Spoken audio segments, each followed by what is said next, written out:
Êxodo, capítulo 23, leremos dos versículos 14 a 19. Êxodo 23, de 14 a 19. Diz assim a santa, inerrante, infalível palavra do Senhor. 3 vezes no ano me celebrareis festa. Guardarás a festa dos pães asmos, 7 dias comerás pães asmos, como te ordenei, ao tempo apontado no mês de Abibe, porque nele saíste do Egito, ninguém apareça de mãos vazias perante mim. Guardarás a festa da cega, dos primeiros frutos do teu trabalho, que houveres semeado no campo, e a festa da colheita, a saída do ano, quando recolheres do campo o fruto do teu trabalho. 3 vezes no ano todo homem aparecerá diante do Senhor Deus. Não oferecerás o sangue do meu sacrifício com pão levedado, nem ficará gordura da minha festa durante a noite até pela manhã. As primícias dos frutos da tua terra trarás à casa do Senhor teu Deus. Não cozerás o cabrito no leite da sua própria mãe. Vamos orar pedindo o auxílio do Senhor.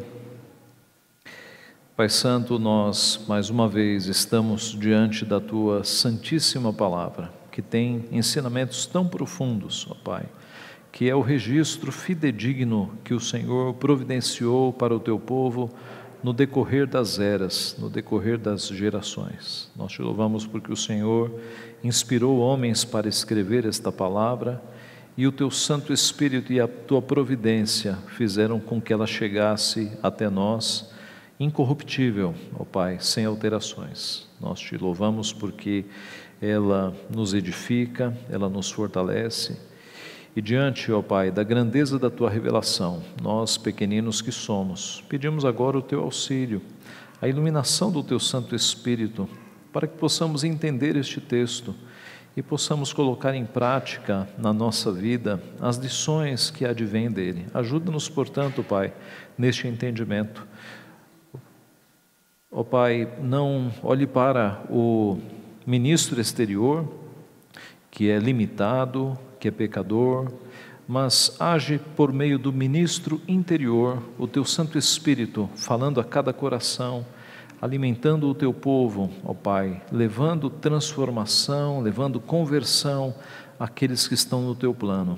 É o que nós pedimos humildemente e em nome de Jesus. Amém. O tema desse sermão é: como viveremos? Como viveremos? Irmãos, como viveremos nós, filhos de Deus, pecadores, mas alcançados pela graça de Deus, chamados para uma vida diferente, como viveremos num mundo mau como o dos nossos dias? Num mundo de tanto pecado, de tanta violência. Há pouco tempo eu vi um vídeo desses curtos na internet, de um casal passeando com seus filhos pequenos, deveriam ter aí 3, 4 anos no máximo, o pai segurando a mão da filha, a mãe segurando a mão do menino, e de repente uma mulher, devia ter uns 40 anos, passa do lado do garoto com uma faca e golpeia o rosto do garoto várias vezes. E o pai e a mãe ficam assim em estado de choque. E ela vai para o lado da menininha e o pai acorda do choque e defende a menina. E eu soube depois que essa mulher que agrediu a criança pegou 10 anos de cadeia. Não foi no Brasil, foi em outro país. Mas que mundo terrível! Em que crianças são agredidas, em que alguém entra numa escola armado e sai atirando contra crianças, entra em creche e sai matando crianças. Que mundo perdido é esse, meus irmãos, em que nós vivemos? Como viveremos num mundo assim? Os evangélicos têm respondido essa questão de 2 formas. Há os evangélicos que se isolam. Certa vez eu soube de um homem que ele, depois que havia virado crente, ele não tinha mais contato com as pessoas. Então, na hora do almoço, ele pegava a sua marmitinha, ia para um cômodo isolado e comia sozinho, sem contato mais com, entre aspas, os pecadores. Entre aspas, porque ele era pecador também. Mas ele se achava numa posição de se isolar das pessoas e agora comer sozinho, viver sozinho, não ter mais amizade com pessoas que não eram da mesma fé que ele. Boa parte do mundo evangélico ainda segue esse caminho de isolacionismo. Agora, há uma outra parte do mundo evangélico que vai por outro caminho oposto, mas errado também, que é o caminho da assimilação. Vamos viver igualzinho as pessoas do mundo vivem. Vamos encher o corpo de tatuagens, vamos frequentar os mesmos lugares, vamos fazer o que todo mundo faz, porque aí a gente se parece com eles, e aí a gente prega o evangelho, frequenta os mesmos lugares, fazemos as mesmas coisas. Dois opostos, um oposto de isolacionismo e um oposto de assimilação total da cultura. E os dois estão errados, porque Cristo disse que se nós acendermos uma vela e colocarmos embaixo da cama, ela não vai iluminar o cômodo, ela vai iluminar só embaixo da cama. Assim brilha a vossa luz no meio dos homens, e é no meio dos homens, não pode ser isolacionismo. E do outro lado, Cristo disse que nós somos o sal da terra, e se o sal vier a ser insípido, para nada mais presta, senão lançado, ser pisado pelos homens. Do que serve um sal sem sabor? Então, a palavra de Deus nos mostra que estes caminhos estão errados, mas a pergunta continua: como viveremos então num mundo mau, sendo que Deus nos chamou dentro deste mundo para termos um viver diferente? O texto de hoje, meus irmãos, fala de 3 festas. Deus criou no Antigo Testamento algumas festas, que eram festas não para o povo se divertir, mas eram festas para o povo se alegrar, louvando ao Senhor e expressando gratidão, adoração e especialmente marcando algumas datas importantes, fosse da história de Israel ou das colheitas, das plantações. Deus criou estas festas em Israel, para que elas fossem lembradas ano a ano. Estas festas, então, eram momentos em que o povo poderia expressar gratidão a Deus, por motivos variados. Eram festas obrigatórias para o povo de Deus, obrigatórias para os homens, não é? As mulheres não eram obrigadas a participar dessa festa, porque as mulheres tinham várias questões, né? A mulher poderia estar grávida, poderia estar amamentando, poderia estar em dias em que não poderia sair, poderia estar cuidando das crianças. Então, para as mulheres e para as crianças era opcional, para os homens era obrigatório. Todo homem deveria participar destas festas. O nosso versículo 14, o primeiro que nós lemos, fala então: 3 vezes no ano me celebrareis festa. Observe que não fala que 3 são as festas, mas 3 vezes no ano me celebrareis festa, porque eram 7 as festas. As festas eram 7 divididas em 3 vezes, em 3 tempos, em 3 períodos. No primeiro período, você tinha a Páscoa e a festa dos pães asmos, que eram tão juntas que às vezes são tratadas até como sinônimas. Páscoa e pães asmos. Num segundo período, você tinha a festa das primícias, a festa das semanas ou da cega, e esta última festa das semanas culminava no dia de Pentecostes. Eram 7 semanas, 49 dias, o dia de número 50 era o dia de Pentecostes. E num terceiro período, a festa das trombetas, o dia da expiação e a festa dos tabernáculos, também chamada festa das colheitas. O que estas festas ensinavam? E retornando à nossa pergunta, meus irmãos, o que estas festas têm a ver com a forma como nós devemos viver nos nossos dias? Como viveremos então? Em primeiro lugar, nós viveremos buscando santificação. é o ensino da festa dos pães asmos. A festa dos pães sem fermento nos ensinam a santificação. Veja o verso 15. Guardarás a festa dos pães asmos, 7 dias comerás pães asmos, como te ordenei, ao tempo apontado no mês de Abibe, porque nele saístes do Egito.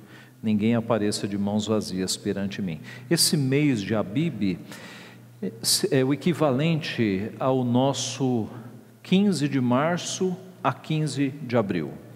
Então, os meses não se encaixam como nos nossos meses, é sempre a metade de um mês e a metade do outro. 15 de abril, 15 de março até 15 de abril.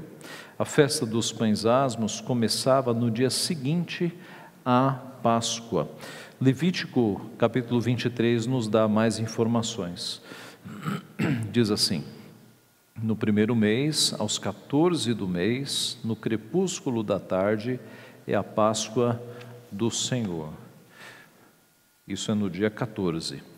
E aos 15 dias, no dia seguinte deste mês, é a festa dos pães asmos do Senhor. 7 dias comereis pães asmos. No primeiro dia desses 7, tereis santa convocação, nenhuma obra servil fareis. Mas 7 dias oferecereis oferta queimada ao Senhor, ao 7º dia haverá santa convocação, nenhuma obra servil fareis. Então, logo depois da Páscoa, você tinha 7 dias em que o povo deveria comer pães sem fermento. No primeiro dia, um culto, no último dia, um culto, e nos 7 dias, pão sem fermento. O Êxodo 12 também nos dá esta informação, 12:15. 7 dias comereis pães asmos, logo ao primeiro dia tirareis o fermento das vossas casas, pois qualquer que comer coisa levedada, desde o primeiro dia até ao dia 7º, essa pessoa será eliminada de Israel. Então note, eles deveriam comer pães sem fermento durante 7 dias, e eles deveriam tirar todo o fermento da casa, todo o fermento da casa. Eles deveriam fazer uma limpeza na casa, para que não apenas eles não comessem o pão asmo, o pão sem fermento, mas também não poderia ter nenhum ingrediente solto ou alguma poeira de fermento na casa. Eles deveriam fazer então uma limpeza para localizar qualquer traço de fermento e varrer para fora da casa. Por quê, meus irmãos? Que símbolo é esse do fermento? O fermento no Antigo Testamento, e aqui no contexto das festas, representava a idolatria e a influência pecaminosa do Egito. É uma festa que aponta para o Egito, e o fermento tem essa característica de um pouco levedar toda a massa, assim como o pecado. Um pouco de pecado acaba levedando, influenciando, corrompendo muita gente. Por isso que o fermento aqui neste texto, ele tem essa ideia de pecaminosidade. No Novo Testamento nós vamos ter este ensino: um pouco de fermento leveda toda a massa. Então o ensino aqui para o povo era: vocês limpem a casa de vocês, vocês retirem o fermento, porque o fermento aponta para o pecado. Lá no Novo Testamento Cristo falou sobre isso. Marcos registrou no capítulo 8, verso 15: preveniu-os Jesus dizendo: vede, guardai-vos do fermento dos fariseus e do fermento de Herodes. E Jesus não estava falando de ingrediente da cozinha, ele estava falando da pecaminosidade dos fariseus e da pecaminosidade de Herodes. Então esta festa nos ensina sobre a santificação. É preciso percorrer cada cômodo da nossa alma em busca de fermento pecaminoso, para que ele seja retirado. Meus irmãos, por vezes os crentes se preocupam apenas com os pecados de maior gravidade, não é?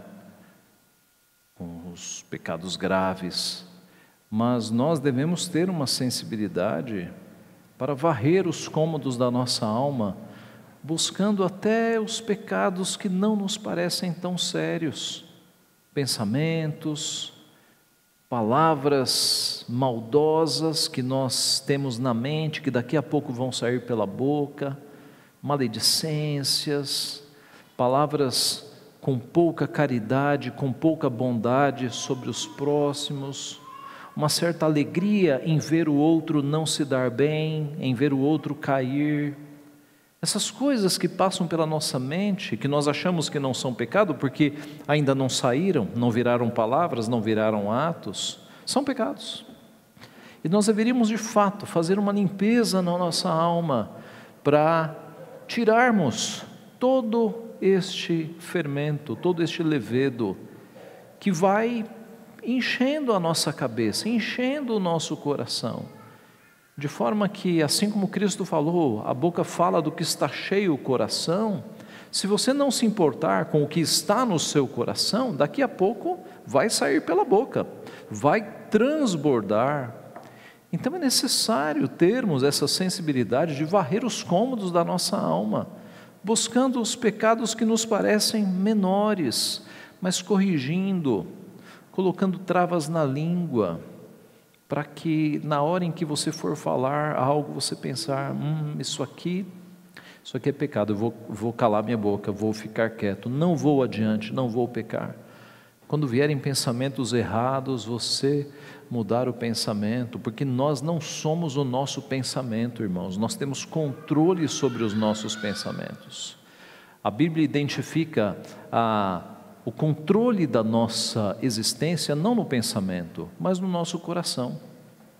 É possível nós repreendermos um pensamento, não é? Isso mostra que nós não somos o nosso pensamento, nós somos algo anterior ao pensamento. O coração, a Bíblia chama isso de coração, de onde procedem as fontes da vida. E não é o coração, o músculo que está bombeando sangue para o corpo. A Bíblia chama de coração justamente algo aqui dentro de nós, que na verdade é o nosso espírito. É o que controla os pensamentos, as emoções, as vontades. É algo que, quando começa a ser transformado por Deus, começa a dar ordens para as emoções, para os pensamentos e para as vontades, de que tudo deve ser diferente, tudo deve ser novo. Então, meus irmãos, essa festa dos pães asmos nos ensina sobre a santificação. E quando nós varremos os cômodos da nossa alma e encontramos levedo e fermento, o que nós devemos fazer com estes pecados? Nós devemos levá-los a Cristo em confissão, devemos colocá-los diante de Cristo. No decorrer da história, muitos movimentos criaram fórmulas para tentar buscar a santificação. Houve na Idade Média o movimento do monasticismo, em que as pessoas abandonavam as cidades, iam para os desertos para construírem mosteiros, monastérios, numa fraca ideia de que se eles se isolassem no deserto, eles se livrariam do pecado. Como se o pecado fosse uma fumacinha, uma substância que você consegue deixá-lo num lugar e fugir para o outro. Essa foi a ideia do monasticismo, quando surgiram os grandes mosteiros, os grandes monastérios. As pessoas ingenuamente acharam que se isolando se santificariam, deixariam o pecado na cidade. Na verdade, o pecado não existe fora de um ser humano. É de fato como um vírus que não tem vida própria, e as pessoas foram para os monastérios e levaram os seus pecados. E alguns autores contam histórias escabrosas que aconteciam em mosteiros e em monastérios, porque o pecado acompanhou as pessoas. Por outro lado, houve também pessoas que buscaram no ascetismo, numa vida de privações do corpo, de autoflagelos, de votos de pobreza, de votos de fome, de votos de castidade, castigando o corpo, acharam que encontrariam santificação. Mas o próprio Senhor Jesus já havia alertado que essas coisas não têm poder nenhum contra a sensualidade. Ele escreveu isso em Colossenses 2. Se morrestes com Cristo para os rudimentos do mundo, por que, como se vivesseis no mundo, vos sujeitais a ordenanças? 2 pontos. Não manuseieis isto, não proves aquilo, não toques aquilo outro, segundo preceitos e doutrinas dos homens, pois todas estas coisas com uso se destroem. Tais coisas com efeito têm aparência de sabedoria, como o culto de si mesmo, de falsa humildade, de rigor ascético, todavia não tem valor algum contra a sensualidade. O que tem valor contra a sensualidade e contra todos os tipos de pecado, meus irmãos, é nós corrermos para Cristo, é nós identificarmos o pecado e submetermos a Cristo, é nós nos despirmos do velho homem, da carnalidade, e nos vestirmos de Cristo, e buscarmos fortalecimento do Espírito, enfraquecermos a carne, fortalecermos o Espírito. E como é que nós fazemos isso? E a palavra de Deus nos assegura, Gálatas 5:1, andai no Espírito, e jamais satisfareis as concupiscências da carne. E o que é andar no Espírito? É usar as armas que Deus já nos deu. Leitura da palavra, meios de graça, não é? Leitura da palavra, oração. Então, quando você começa o seu dia em comunhão com o teu Criador, lendo a Bíblia, ouvindo a voz dEle e falando com Ele, quando você começa o dia conversando em primeiro lugar com o teu Criador, o teu espírito é fortalecido, a tua carne é amortecida, o teu espírito é fortalecido. Então você está passando por lutas contra o pecado, você se sente dominado por um vício, dominado por pensamentos que você não consegue se livrar deles, dominado pela pecaminosidade, renda-se a Cristo e coloque estes pecados diante da cruz de Cristo e busque fortalecimento em Deus. Comece o dia ouvindo a voz de Deus na Bíblia e falando com Deus por meio da oração. Você vai fortalecer o teu espírito e a tua carne vai ficar enfraquecida. É o único caminho para vencer o pecado, é o único caminho. Isolar-se não adianta, castigar a carne também não adianta. O que adianta é nós buscarmos socorro naquele que venceu o pecado, naquele que na cruz, cravado na cruz, venceu o pecado. Ele é o Cordeiro de Deus que tira o pecado do mundo, e Ele tirou mesmo, meus irmãos.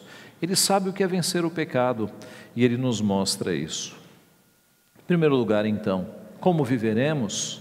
Buscando santificação. A festa dos pães asmos nos ensina isso. Em segundo lugar, aguardando a ressurreição. Buscando santificação, aguardando a ressurreição. A próxima festa, a festa da cega, ou também chamada das primícias, também chamada festa das semanas, nos ensina isso, a ressurreição. Diz o verso 16, acompanhe. Guardarás a festa da cega, dos primeiros frutos do teu trabalho que houveres semeado no campo. Como era esta festa? A festa da cega, primícias ou semanas? Levítico 23 nos dá mais detalhes. Levítico 23, 9. Disse mais o Senhor a Moisés: fala aos filhos de Israel e dize-lhes: quando entrares na terra que vos dou e cegardes a sua messe, então trareis um molho das primícias da vossa messe ao sacerdote. Este moverá o molho perante o Senhor para que sejais aceitos. No dia imediato ao sábado, o sacerdote o moverá. No dia em que moverdes o molho, oferecereis um cordeiro sem defeito de 1 ano em holocausto ao Senhor. A sua oferta de manjares serão 2 dízimas de 1 efa de flor de farinha, amassada com azeite, para oferta queimada de aroma agradável ao Senhor, e a sua libação será de vinho, a 4ª parte de 1 hin. Não comereis pão, nem trigo torrado, nem espigas verdes, até o dia em que trouxerdes a oferta ao vosso Deus. É estatuto perpétuo por vossas gerações, em todas as vossas moradas. Em outras palavras, em palavras mais simples, quando os campos ainda apresentavam um verde e começavam a surgir os primeiros frutos, os primeiros trigos dourados, o agricultor, ele pegava um feixe deste cereal maduro e levava ao sacerdote. Por isso, primícias, as primícias, os primeiros frutos. O sacerdote movia este feixe de cereal, de trigo, o cereal que fosse diante do Senhor, no domingo, o dia depois do sábado. Observe que alguns rituais no Antigo Testamento já aconteciam no domingo, como uma antevisão do que aconteceria no futuro. Então, no domingo era feito isso, no dia depois do sábado, em sinal de gratidão e louvor pela dadivosa bondade de Deus. Essa oferta era acompanhada de holocausto e de outros ingredientes, né, ali diante do Senhor. Mas o que isso tem a ver conosco? Eu acho que ninguém aqui é dono de plantação, agricultura, está aí com um cultivo de trigo. O que isso tem a ver conosco na nova aliança? Meus irmãos, a noite do 15º dia e o 16º dia de Nisan, que dava início à festa das primícias, acontecia justamente depois do sábado, acontecia num domingo. E foi justamente na festa das primícias que Jesus Cristo ressuscitou. Você se lembra que foi numa Páscoa que ele morreu e foi na festa das primícias que ele ressuscitou. Jesus ressuscita na festa das primícias e não é à toa que Paulo, quando fala de ressurreição, vai juntar os dois temas. Ele vai juntar ressurreição com primícias, porque foi justamente na festa das primícias que Cristo ressuscitou. Paulo escrevendo aos Coríntios, capítulo 15, verso 20: mas de fato Cristo ressuscitou dentre os mortos, sendo Ele as primícias dos que dormem. Visto que a morte veio por um homem, também por um homem veio a ressurreição dos mortos, porque assim como em Adão todos morrem, assim também todos serão vivificados em Cristo, cada um porém por sua própria ordem. Cristo as primícias, depois os que são de Cristo na sua vinda. Cristo é o primeiro que ressuscitou e está vivo até hoje. Lázaro ressuscitou, viveu uns tempos e morreu. Personagens do Antigo Testamento ressuscitaram, viveram um período e morreram. Mas Cristo foi o primeiro, as primícias dos que dormem, o primeiro que ressuscitou e está vivo até hoje. Ele é o primeiro.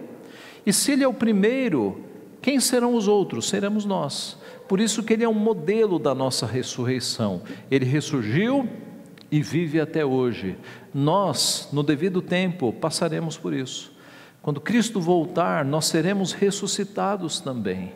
E meus irmãos, isso deve mudar a nossa perspectiva de vida. Como viveremos então? Viveremos aguardando a ressurreição. Viveremos entendendo que este mundo e esta vida não termina aqui. Isso muda tudo. Porque se você achar que esta vida é isso mesmo, você vai viver aí 60, 70, 80 anos e vai morrer, ora, o que resta então é comer e beber, é o que resta, é curtir a vida. Se você acha que ao morrer acabou tudo, ora, o que você tem que fazer é aproveitar, comer e beber, porque amanhã nós morreremos. Comamos e bebamos, aproveitemos.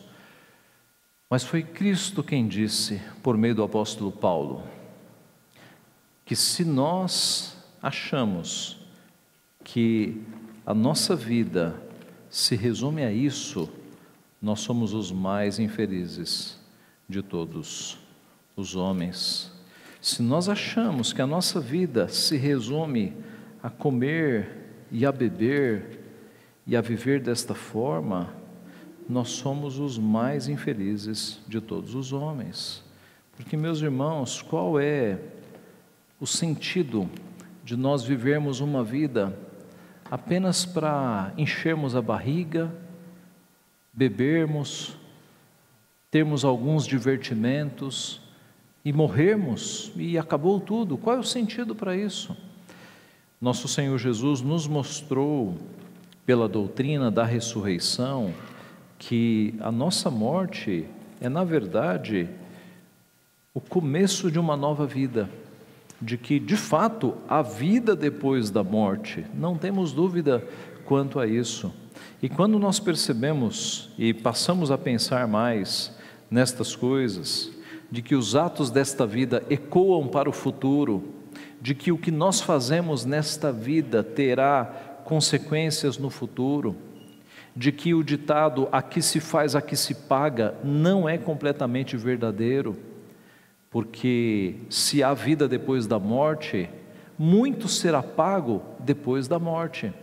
Na verdade, meus irmãos, apenas 2 lugares em que ocorre o pagamento dos pecados: ou na cruz do Calvário ou no inferno. Não existe um terceiro lugar. Ou os seus pecados são pagos na cruz do Calvário, ou eles serão pagos no inferno. A diferença é que na cruz do Calvário, quem paga é Jesus Cristo. Ele paga os teus pecados na cruz do Calvário. No inferno será você, e será uma eternidade. Então, o Evangelho é justamente a boa notícia que diz que você não precisa pagar os teus pecados no inferno durante a eternidade. A boa notícia do Evangelho é a notícia de que Cristo veio a este mundo para fazer o que você não consegue: pagar os teus pecados. Foi por isso que Cristo morreu na cruz do Calvário. Foi uma morte substitutiva.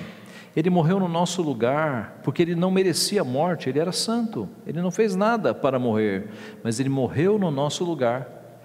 Isaías, 1000 anos antes, diz que Ele tomou sobre si os nossos pecados, e na cruz Cristo disse no final, ali quando estava quase morrendo: está consumado, está pago. Está pago o quê? Está paga a dívida que constava sobre as pessoas. Então, na cruz do Calvário, Cristo paga os nossos pecados. Então, a tua escolha é essa: você quer confiar em Cristo e ter os teus pecados pagos na cruz do Calvário, ou você decide deixar Cristo de lado e quando você morrer, você vai efetuar este pagamento no inferno? É claro que você seria um tolo se você escolhesse a segunda opção. A primeira opção é de graça. A primeira opção não requer pagamento em dinheiro, como que se algum dinheiro no mundo pudesse pagar essa salvação. A primeira opção não necessita de sacrifícios, de subir escadarias de joelhos, de autoflagelação. A primeira opção necessita de fé. Crê no Senhor Jesus e será salvo tu e a tua casa. É a palavra de Cristo.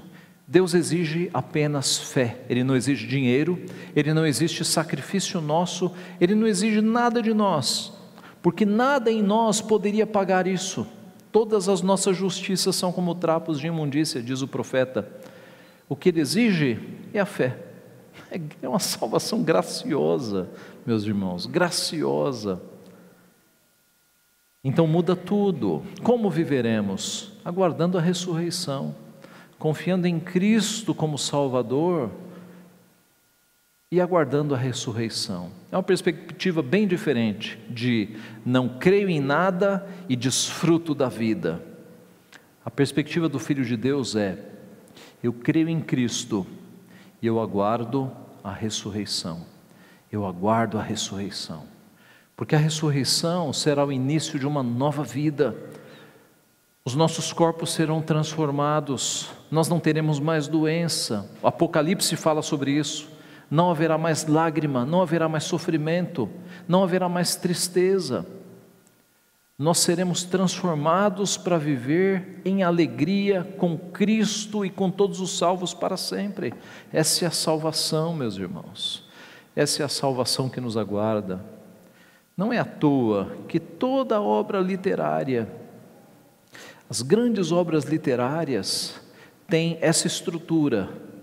Começa bem, depois o personagem tem uma queda, depois vem uma redenção, geralmente com um sacrifício e um final feliz. Observe, os grandes filmes, as grandes obras, os livros, como tem essa estrutura.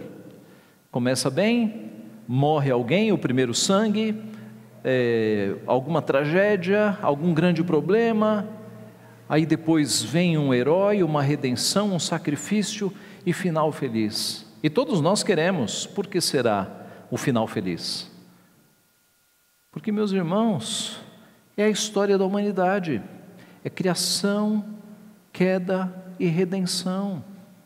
A história da humanidade é uma grande história que consta justamente com essa estrutura: criação, queda e redenção. E a redenção vem justamente por este herói que foi Jesus Cristo, um herói real, que sem pecado desce até nós, se encarna para morrer no nosso lugar, para que nós sejamos salvos, porque não havia esperança para a humanidade, nenhuma. A humanidade estava caminhando para as trevas, caminhando para o abismo. Então Deus manda o próprio Filho para que o Filho salve a humanidade. Essa é a história da redenção. Então essa perspectiva é a perspectiva de Deus, é crer em Cristo, crer neste Salvador e aguardar a ressurreição, porque a ressurreição virá e nós seremos de fato felizes para sempre. O final feliz que você aguarda nos filmes é uma realidade para aqueles que estão em Cristo Jesus. Como viveremos? Buscando santificação, aguardando a ressurreição e, por fim, entendendo que a vida é passageira, a festa dos tabernáculos ou da colheita. E a festa da colheita, a saída do ano, quando recolheres do campo o fruto do teu trabalho. Essa festa da colheita ou dos tabernáculos, ela acontecia no mês 7º, que é o equivalente a setembro e outubro, 15 de setembro a 15 de outubro. Deuteronômio 16 nos dá mais detalhes. Deuteronômio 16, 13. A festa dos tabernáculos celebrá-la-ás por 7 dias, quando houveres recolhido a tua eira e o teu lagar. Alegrar-te-ás na tua festa, tu e teu filho, e a tua filha, o teu servo, a tua serva, e o levita, e o estrangeiro, e o órfão, e a viúva que estão dentro das tuas cidades. 7 dias celebrarás a festa ao Senhor teu Deus, no lugar que o Senhor escolher, porque o Senhor teu Deus há de abençoar-te em toda a tua colheita, e em toda a obra das tuas mãos, pelo que de todo te alegrarás. 3 vezes no ano, todo varão entre ti aparecerá perante o Senhor teu Deus no lugar que escolher, na festa dos pães asmos, na festa das semanas, na festa dos tabernáculos, porém não aparecerá de mãos vazias perante o Senhor. Cada um oferecerá na proporção em que possa dar, segundo a bênção que o Senhor teu Deus lhe houver concedido. A festa dos tabernáculos ou a festa das cabanas, este é o significado. O que é um tabernáculo? No Antigo Testamento, antes de haver um templo, Deus mandou construir uma espécie de templo móvel, que era uma grande tenda, era uma igreja, era um templo em forma de tenda, era o tabernáculo. A festa dos tabernáculos pode ser entendida também como a festa das cabanas, porque você tinha o tabernáculo no centro e rodeado pelas cabanas do povo de Deus. Conforme cada uma das 12 tribos, havia ali uma ordem das cabanas ao redor. Esta festa era para lembrar o povo de Deus de que eles viveram 40 anos em cabanas. Era uma festa para mostrar a transitoriedade da vida, a vida como passageira. Na época de Jesus, 2 cerimônias aconteciam nos dias da festa dos tabernáculos. Uma cerimônia, nos informam os estudiosos, era da coleta da água e outra era dos 4 candelabros. Que cerimônias eram essas que aconteciam no Novo Testamento? Daqui a pouco a gente vai para lá. A da coleta da água era quando um sacerdote, ele vestido com trajes imponentes e carregando uma jarra de ouro, ele percorria a longa descida pelas ruas tortuosas de Jerusalém, do templo até os tanques de Siloé, acompanhado a cada passo por flautistas e pelo povo. E esse sacerdote atravessava a cidade, atravessava o pátio e se colocava ao lado de um grande altar, onde derramava a água numa bacia de prata. Era uma cerimônia que acontecia justamente neste período, na festa dos tabernáculos. Vamos para o Novo Testamento, vamos para João capítulo 7. Abra aí a sua Bíblia lá em João capítulo 7. João capítulo 7, versículo 10.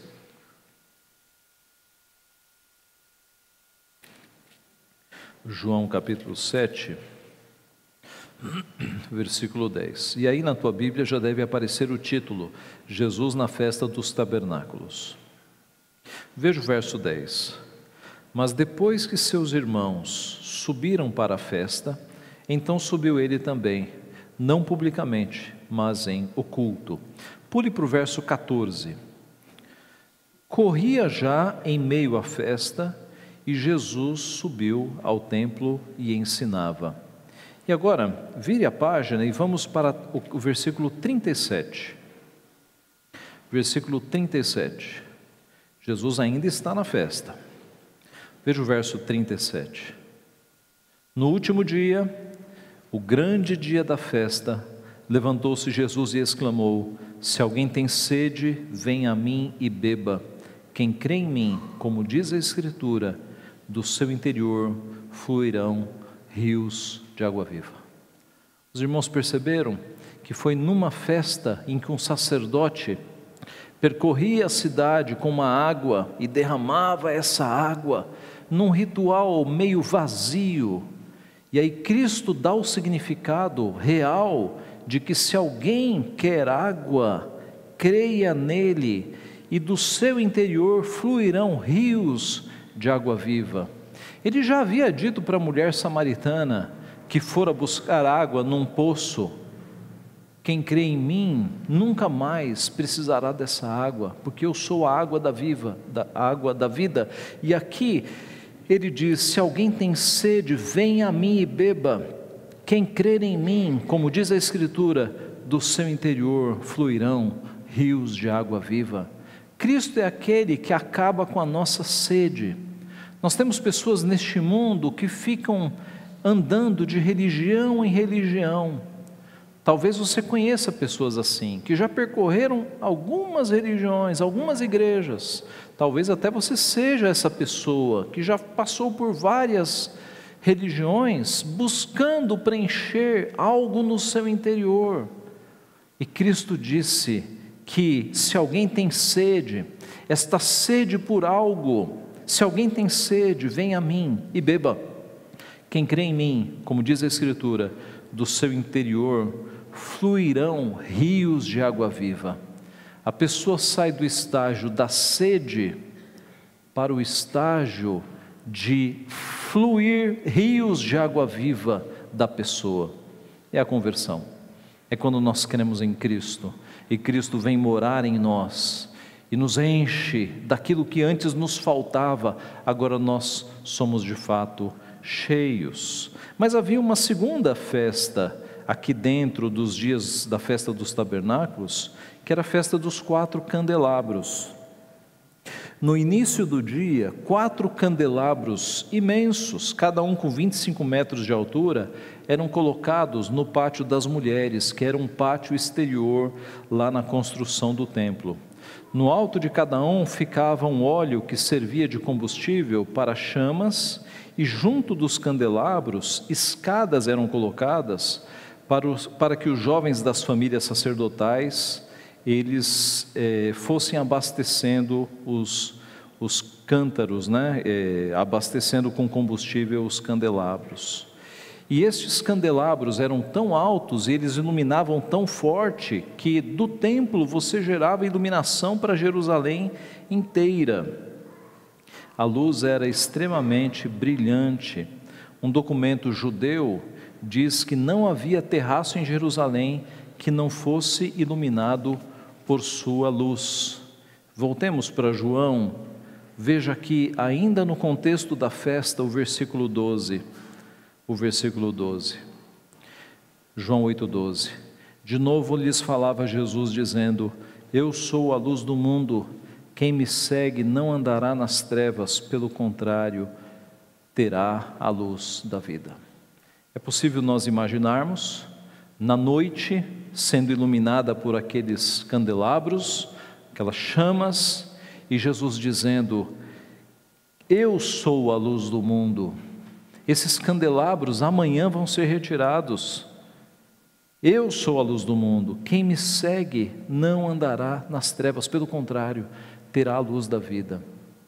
Que brilho fraco era o brilho dos candelabros comparado à luz de Cristo. A luz de Cristo faz com que você nunca mais ande nas trevas. A luz de Cristo faz com que você tenha uma clareza de visão e de pensamento durante toda a sua vida, a partir do momento que você recebe Cristo no teu coração. Que luz pálida era a luz daqueles candelabros, quando comparada com a luz do mundo.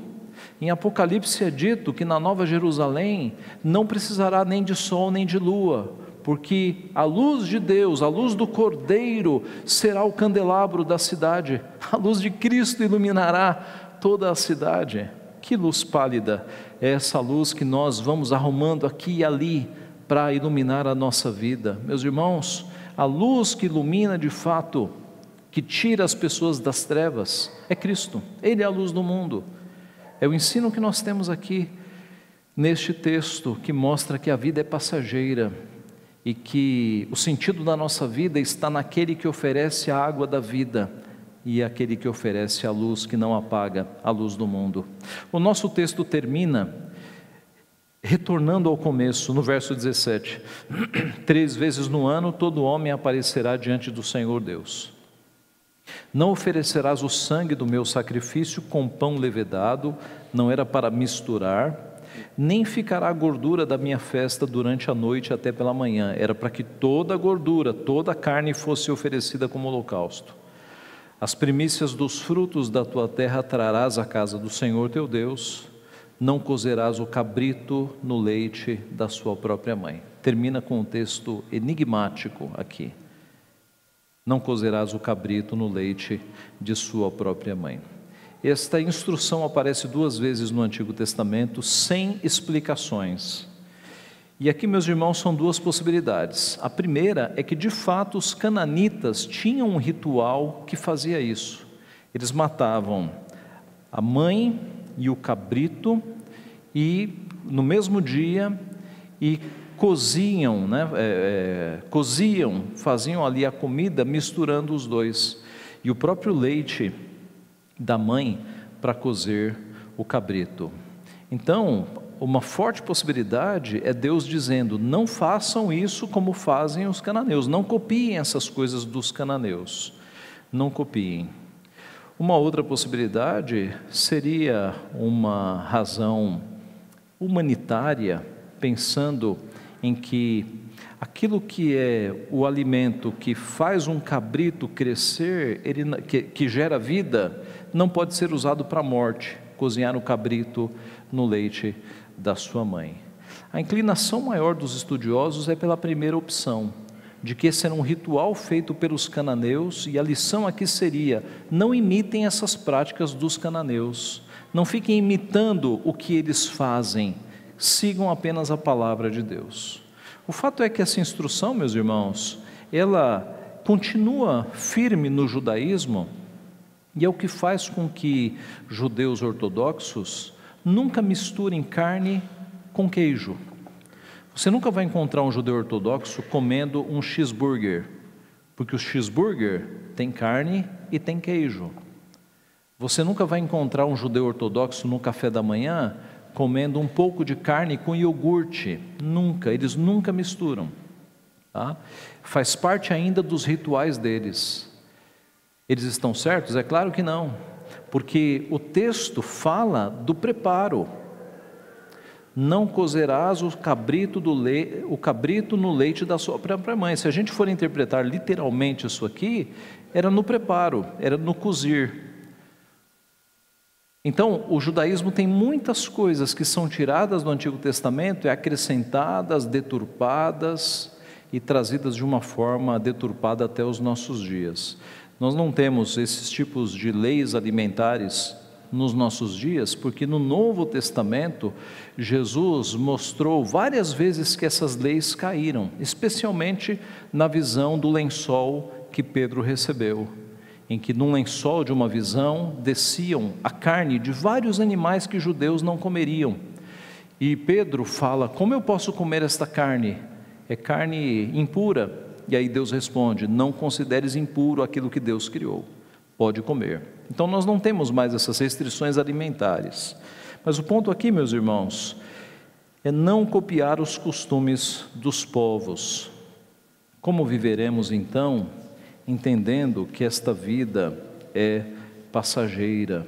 E se é uma vida passageira, nós só temos, meus irmãos, sentido da vida em Cristo Jesus. Ele é a água da vida, Ele é a luz do mundo. Eu concluo voltando a esta pergunta: como viveremos? Será que viveremos isolados, achando que somos os únicos salvos e santos e não nos misturando com mais ninguém? Ou viveremos como se não fôssemos sal e luz, como se não tivéssemos diferença nenhuma? A palavra de Deus nos mostra, meus irmãos, devemos viver buscando a santificação, buscando retirar o fermento de cada cômodo da nossa alma, nos santificando cada vez mais diante de Deus. Viveremos aguardando a ressurreição. Essa vida é passageira, a vida real vem depois, a eternidade, aguardando a bendita ressurreição. Considerando que esta vida é passageira e que Cristo é a luz do mundo, Cristo é a água da vida. A vida só tem sentido quando nós encontramos Cristo Jesus, quando nós nos debruçamos diante dEle, quando nós arrependemos dos nossos pecados e cremos em Cristo como Senhor e Salvador da nossa vida. Que Deus assim nos abençoe. Amém.